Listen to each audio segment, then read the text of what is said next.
danni parecchi perché l'abitazione di là è tutta allagata, ha 25 centimetri tutto in casa.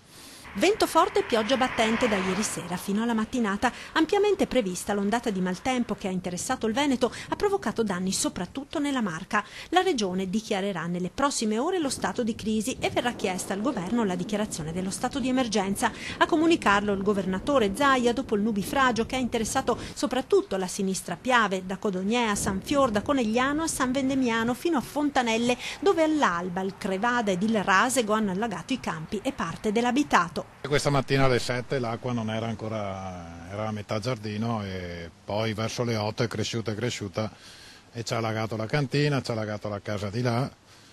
Questa volta però i vigili del fuoco sono arrivati anche in forze.